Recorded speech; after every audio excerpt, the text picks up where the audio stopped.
아침 묵상 하나장 시작하겠습니다. 먼저 기도하시겠습니다.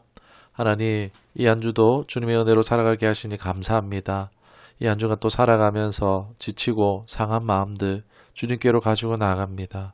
위로하시고 힘 주시옵소서. 새롭게 하여 주옵소서. 예수님의 이름으로 기도드리옵나이다. 아멘. 오늘 함께 하실 말씀은 예레미야 13장 9절의 말씀 보도록 하겠습니다. 여호와께서 이와 같이 말씀하시니라. 내가 유다의 교만과 예루살렘의 큰 교만을 이같이 썩게 하리라. 아멘. 오늘 말씀의 제목은 시련의 아픔이라는 제목으로 말씀 나누도록 하겠습니다. 우리는 살면서 누구나가 좋은 관계로 시작하고 굉장히 친밀한 사이로 발전했다가도 안타깝게 그 관계가 어떤 이유로든 나빠져서 소중한 관계가 좋지 않아지고 끊어지는 경험을 해본 적이 있을 것입니다. 이는 참 우리에게 아픔과 슬픔을 줍니다. 그런데 이것이 사랑하는 관계였다면 너무나 말도 못하게 큰 슬픔과 아픔을 또 후회를 남기기도 합니다.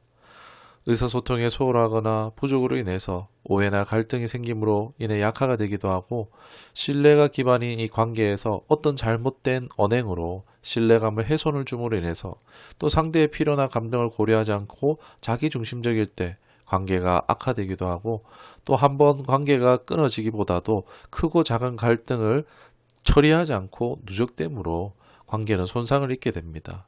그러다 이제 시간과 에너지를 할애하지 않기 시작하면서 그 관계는 점차 쇠약해지다 끊어지고 맙니다. 일방적일 수도 있지만 대개 누군가만의 잘못이 아니라 일일이 따질 수 없이 복합적으로 그런 이유가 작용했다 할 수 있을 것입니다. 왜 그럴까요? 모든 사람이 완성되어 있지 않기 때문입니다. 모두가 성석을 향해서 나아가는 존재, 미성숙했기 때문에 즉 정말 참으로 사랑하는 것을 아직 잘 몰라서 그랬다라고 할 수 있을 것 같습니다. 살면서 누구나 이런 시련의 아픔을 가지고 있지 않을까 생각합니다. 이 시련의 아픔에 대한 이야기로 시작하는 것은 오늘 본문이 말하고 있는 주제와 또 유사한 부분이 있어서 그렇습니다. 예레미야 13장은 하나님의 백성이 하나님께 어떤 의미인지 어떤 관계에 있는지를 우리에게 잘 알려주는 또 흥미롭게 볼 수 있는 장이라 할 수 있습니다.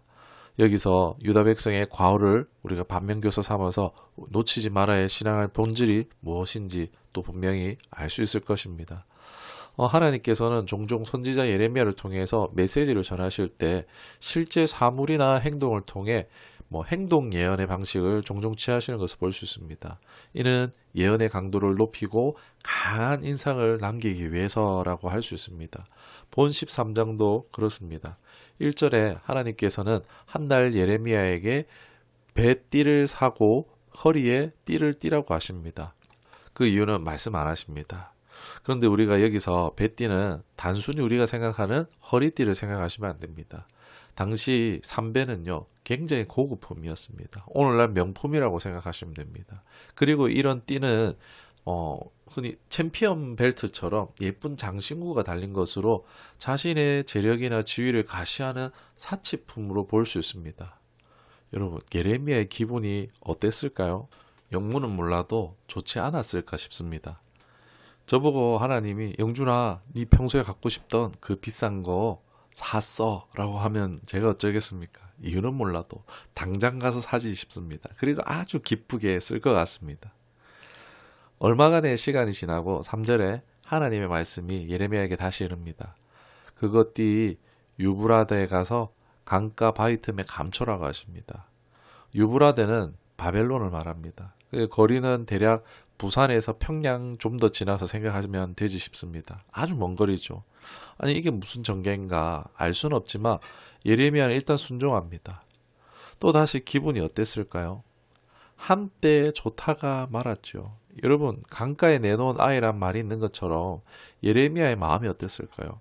막 아쉽고 아른거리지 않았을까요? 걱정되지 않았을까요?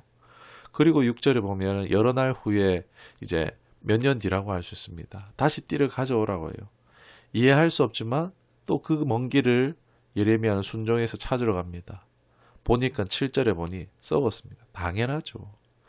여러분 예레미야 기분을 한번 생각했으면 좋겠습니다. 처음에는 이제 너무 좋았다가 그 갖다 놓으라니까 좀 아쉬웠다가 막 아른아른 막 삼배 배 뛰고 거리를 누렸던 그때를 그리워하고 비싼 그것을 두고 온 게 아깝고 배가 아프기도 하고 물가니까 상하지 않을까 막 그런 걱정들을 했겠죠. 그런데 찾으란 말도 기약도 없어서 막 포기하고 싶을 그쯤에 가서 찾게 되었습니다. 고생해서 먼 길을 가서 찾았어요. 그런데 어떻죠? 썩었습니다. 쓸 수 없게 되었다는 거예요. 여러분 속이 상하지 않겠습니까?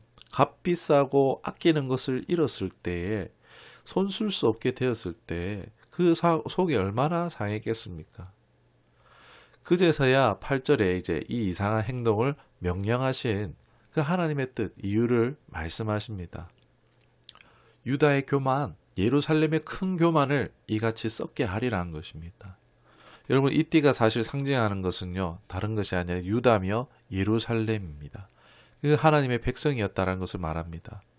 띠라는 것은 마치 하나님의 백성, 이 사실 하나님의 자랑이자 하나님의 기쁨, 또 하나님 영광을 상징했다라고 말할 수 있습니다. 띠라는 것이 또 무엇입니까? 완전히 몸에 밀착하며 하나같이 잘 붙어 있는 것입니다.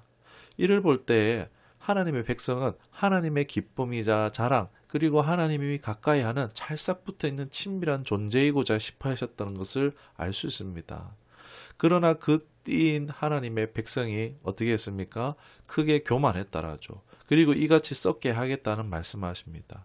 그 교만이 뭔가 하니 10절에 첫 번째로 하나님 말씀 듣기를 거절했고, 두 번째로 마음대로 악하게 행했고, 세 번째로 우상에 빠져 섬긴 것입니다. 이 행동 예언은요, 하나님과 하나님 백성의 그 관계, 그 하나님의 마음에 상실한 마음, 시련의 마음이라 할 수 있겠죠. 그것을 어렵지 않게 이해할 수 있는 장면이라고 볼 수 있습니다. 너무나 아끼고 사랑하는, 또 하나님의 자랑으로 여기는 하나님의 소유된 백성이 교만함으로 하나님을 얼마나 속상하게 했는지 잘 보여준다 할 수 있죠. 예레미야가 한때 사치품을 걸고 다니는 것을 유다 사람들이 보고 주목했겠죠. 저거 왜 저러나. 그런데 이번에는 완전 썩어서 쓸 수 없는 배띠를 보면서 더 이목을 끌었을 것입니다. 그리고 이제 듣게 되는 거죠. 이게 너희라고. 하나님의 영광이 되라고 세워놨더니 교만하여 썩었으니 이제 너희를 썩게 할 거라고 말하는 것입니다. 여러분, 우리의 신앙에서 교만은 아주 경계해야 될 것입니다. 마치 유다 백성들이 그랬던 것처럼 하나님께 시련을, 아픔을 주는 것이 교만이라고 할 수 있습니다. 보통 교만하면 자기 자랑 정도 생각할 수 있지만 본문은 하나님의 말씀 듣지 않고 무시하고 범죄하는 것이라고 했죠. 문제는 본인들이 전혀 그런지 모르는데 왜 말을 안 듣는지 한번 생각했으면 좋겠습니다. 자기가 잘 안다고 생각할 때에 자신이 통제할 수 있는 힘이 있다고 생각하기 때문이죠. 다른 수가 많다고 생각하기 때문에 말을 잘 듣지 않습니다. 하나님이 전문가이신데 자신이 전문가라고 생각하기 때문이라 할 수 있습니다. 이런 의식은 하나님 보시기에 교만한 것이요, 하나님께 시련과도 같은 아픔을 주는 것이라 할 수 있습니다. 이것은 하나님을 사랑하지 않는 것이라도 할 수 있습니다. 그런데 되게 이렇게 신앙하는 경우도 많다는 것입니다. 말은 사랑한다고 하면서 계속 자신이 자신의 삶의 전문가처럼 마음대로 하는 것입니다. 계속 아픔을 주는 것이죠. 우리가 추구할 신앙은요, 나의 나 된 것은 하나님의 은혜요, 나는 하나님의 영광의 띠라는 이 정체성을 가져야 합니다. 내 존재 자체로 하나님의 영광을 드리는 존재이며 하나님과 찰싹 붙어 사는 친밀한 관계를 살아가야 된다는 것입니다.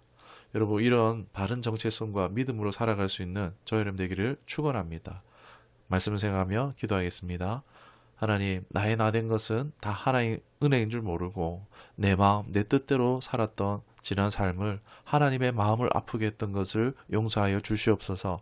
하나님, 우리를 하나님의 자랑으로, 영광으로 삼아 불러주신 것을 참으로 감사드립니다. 늘 하나님과 친밀히 동행하며 순종함으로 하나님의 영광을 세상에 비추이는 자로 살아가게 하여 주옵소서. 하나님의 기쁨 되기를 원하고 예수님의 이름으로 기도드리옵나이다. 아멘.